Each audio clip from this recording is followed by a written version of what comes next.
नमस्कार दर्शकों, मैं हूं भगवती प्रसाद पुरोहित एडवोकेट और आज समझेंगे हम नक्शा त्रुटि सुधार। तो दर्शकों, आपके सामने ये दो काल्पनिक नक्शे हमने लिए हैं और इसमें दो काल्पनिक नाम भी हमने लिए हैं। ये एक नाम है रामलाल, दूसरा नाम है धन्नालाल और इनके कुछ खेत के सर्वे नंबर भी हमने यहाँ पर, खसरा नंबर भी हमने यहाँ पर लेख किए हैं। तो आइए समझ लेते हैं इस ग्राफ के माध्यम से इस प्रकरण को, है ना। तो यहाँ पर हम देख रहे हैं एक है पुराना नक्शा, एक है नया नक्शा।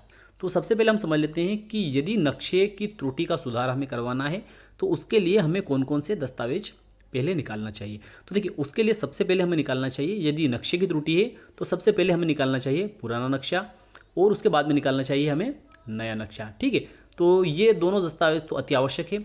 उसके बाद में हमें रीनंबरिंग सूची निकालना चाहिए, उससे हमें पता चल जाए कि पुराना नंबर यदि 162 है तो इसका नया जो सर्वे नंबर या खसरा नंबर हम कह सकते हैं ये 200 बना है, और यदि खसरा नंबर 163 है तो इसका नया खसरा नंबर 201 बना है।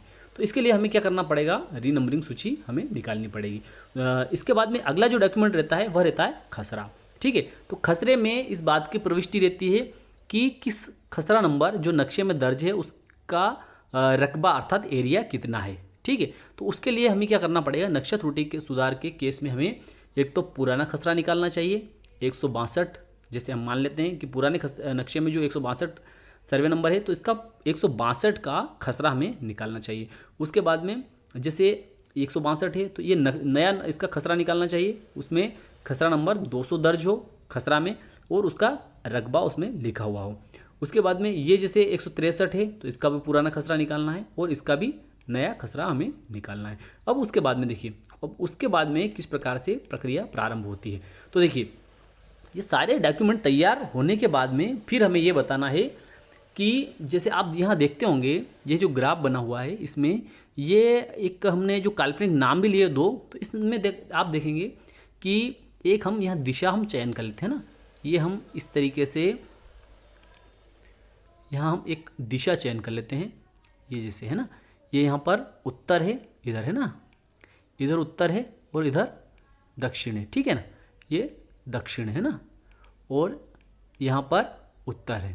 तो इससे आपको जल्दी समझ में आ जाएगा। ठीक है, अब यहाँ पर आप कैसे समझेंगे कि यहाँ पर देखिए ये पुराना खसरा नंबर है ना, नक्शे में पुराना खसरा नंबर दर्ज है, ये खसरा नंबर है 162। ठीक है, अब ये 162 जो है ये पुराना है और ये किसके नाम से है, रामलाल के नाम पर है। ठीक है, 162 जो है वह पुराना है और किसके नाम पर है, रामलाल के नाम पर। अब ये उत्तर दिशा है, ये दक्षिण दिशा है। ठीक है, तो अब रामलाल के खेत से ये उत्तर दिशा हो गई, ये दक्षिण दिशा हो गई, ये पूर्व हो गई, ये पश्चिम हो गई।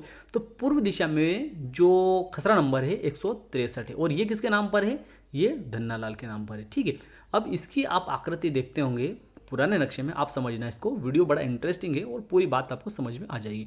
ये 162 जो खसरा नंबर आप देखते होंगे नक्शे में, इसकी आकृति आप देखेंगे ये, ठीक है ना, ये यहाँ से ऐसे है, ये फिर ऐसे है, फिर इस तरीके से यहाँ से ये इस प्रकार से इतना बड़ा खेत है ना।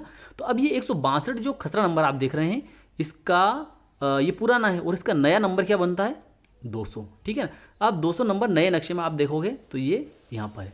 अब इस आकृति में और इस आकृति में आपको कुछ फर्क दिखता होगा, है ना। ये यहाँ पर आकृति काफ़ी बड़ी है और यहाँ पर काफ़ी छोटी है। तो अब इसको आप किस प्रकार से समझ सकते हैं कि वास्तव में जब पुराने नक्शे में इसकी आकृति बड़ी थी और वर्तमान नक्शे में इसकी आकृति काफ़ी छोटी है, तो क्या वास्तव में त्रुटि हुई है। तो इसके लिए सबसे पहले तो आपको ये समझना पड़ेगा कि पुराने नक्शे के अनुसार पुराने खसरे में इसका एरिया कितना रहा है। यदि आप इसके एरिया की जाँच करवा लेते हैं, इसका नाप करवा लेते हैं, और यदि इस एरिए के अनुसार पुराने नक्शे के एरिए के अनुसार मान लिया जाए कि ये ज़मीन जो है आपकी 4 बीघा है, कितनी है, ये 4 बीघा है, ये 4 बीघा का खेत है ना। तो अब इसके आधार पर जो नया नंबर बना है इसका 162 का जो नया नंबर बना है 200 बना है ना, और ये 200 बना है ना। तो अब इसके बाद में आप क्या करेंगे, इसकी आकृति का आप जब नाप करवाएंगे, आपके खसरे में ये 4 बीघा है ना, और आपने इसका किसी पटवारी से या आरआई से नाप करवाया नक्शे का, है ना, तो वह भी 4 बीघा निकली। तो इसका मतलब आपको समझ जाना चाहिए कि आपके नक्शे में कहीं ना कहीं त्रुटि हुई है वर्तमान में, ये वाले में, है ना। और जब आपका नया खसरा जो है क्या है, नया खसरा जो है उसमें भी आपकी ज़मीन जो है वह 4 बीघा है। ठीक है, कितनी है? 4 बीघा है। लेकिन आपका जो नक्शा बना हुआ है वह इतना छोटा बना हुआ है। अब यहाँ पर स्वाभाविक लगेगा आपको कि यदि इतना छोटा आपका नक्शा बना हुआ है तो वह उसमें कहीं ना कहीं पर त्रुटि हुई है ना, क्योंकि इस नक्शे में 4 बीघा ज़मीन अगर होती है ना, इसका नक्शे का नाप करने पर 4 बीघा यदि ज़मीन हो रही है तो स्वाभाविक इतने से छोटे नक्शे की ज़मीन जो है वो 4 बीघा नहीं होगी, लगभग 2 बीघा के लगभग होगी, है ना। तो ऐसी स्थिति में आपका जो नक्शा है, ये वर्तमान नक्शा है ना, ये वर्तमान नक्शा जो है यह बढ़कर कुछ इस खेत में आएगा, है ना, इस खेत में यहाँ पर आएगा, यहाँ तक आएगा, है ना। जैसे ये 2 बीघा है तो 2 बीघा और ऐसे आगे बढ़ेगा। तो ऐसी स्थिति में क्या होगा कि जो है ये 200 खसरा नंबर वाला जो रामलाल जो है इसके द्वारा आवेदन पत्र प्रस्तुत किया जाएगा। कहाँ पर? एसडीओ महोदय के समक्ष धारा 115 या धारा 75। अब धारा 75 क्या है और धारा 115 क्या है वो भी आपको संक्षेप में बता देता हूँ। यदि आपका जो नक्शा है इसकी गलती जो है यह बंदोबस्त के पूर्व की है, बंदोबस्त के समय की है, तो आप जो है धारा 75 में यहाँ पर आवेदन लगाएंगे, है ना। बंदोबस्त के समय की है तो आप धारा 75 में आवेदन लगाएंगे इसकी दुरुस्ती के लिए। और यदि बंदोबस्त के बाद का या बंदोबस्त से पहले का, बंदोबस्त के समय का नहीं है त्रुटि, तो उसके लिए आप 115 मध्य प्रदेश भू राजस्व संहिता के तहत आवेदन एसडीओ महोदय के समक्ष पेश कर सकते हो। अब इसमें क्या होगा कि जब आवेदन पत्र लगेगा तो उसमें जो मैंने सारे डॉक्यूमेंट आपको बताएं कि रीनंबरिंग सूची, खसरा पुराना, खसरा नया और नया नक्शा, नया पुराना नक्शा, ये सारे डॉक्यूमेंट आप पेश कर देंगे। तो उसके बाद में इसमें राजस्व निरीक्षक महोदय या पटवारी महोदय से रिपोर्ट तलब की जाएगी। जब रिपोर्ट तलब की जाएगी तो उस रिपोर्ट में ये आएगा कि जब ये आपका नंबर यहाँ से बढ़कर इस सर्वे नंबर में आता है ना, इसकी सीमाएं प्रभावित करता है ना। 200 सर्वे नंबर जो है, खसरा नंबर 200 है, इसकी जो सीमा है कुछ इस प्रकार से, जिसे हम मान लेते हैं यहाँ पर, है ना, मान रहे हैं हम, ये इतना बड़ा हम यहाँ पर बना नहीं सकते क्योंकि ये नंबर पूरा ख़त्म हो जाएगा। तो इसलिए जैसे इसमें ये घुसता है थोड़ा सा, है ना, 201 के अंदर ये आता है 200 नंबर, है ना। तो ऐसी स्थिति में 201 का जो मालिक है, 201 का मालिक कौन है? धन्नालाल, है ना। धन्नालाल ही इसमें पुराने समय में भी पास में यही था और यहाँ पर भी यही है। तो धन्नालाल जो व्यक्ति है इसको इसमें सुनवाई का अवसर देना जरूरी है। सुनवाई का अवसर से मतलब होता है कि आपने यदि आवेदन पत्र लगाया और आपको यह जानकारी है कि इसकी सीमा प्रभावित हो रही है। धन्नालाल का जो खेत है 201, इस 201 में इस 200 की सीमाएं बढ़ रही है। तो ऐसी स्थिति में धन्नालाल को सुनवाई का अवसर देना पड़ेगा। सुनवाई का अवसर से मतलब होता है कि मौके पर जब राजस्व निरीक्षक महोदय या पटवारी महोदय जब वहाँ पर मौके पर पंचनामा बनाने जाएंगे या मौके का निरीक्षण करेंगे, वहाँ की सीमाओं का जो है नाप करेंगे इस खेत की 200 नंबर की, तो ऐसी स्थिति में धन्नालाल को सुनवाई का अवसर दिया जाएगा।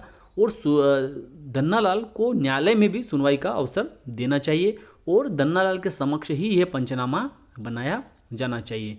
और जब ये पंचनामा बनता है तो उसमें ऐसा नहीं होना चाहिए कि इसका जो है 200 सर्वे नंबर जो है रामलाल जो है इसका खेत तो पूरा हो जाए लेकिन धन्नालाल जो है इसका खेत ही वहाँ पर ख़त्म हो जाए, ऐसा नहीं होना चाहिए।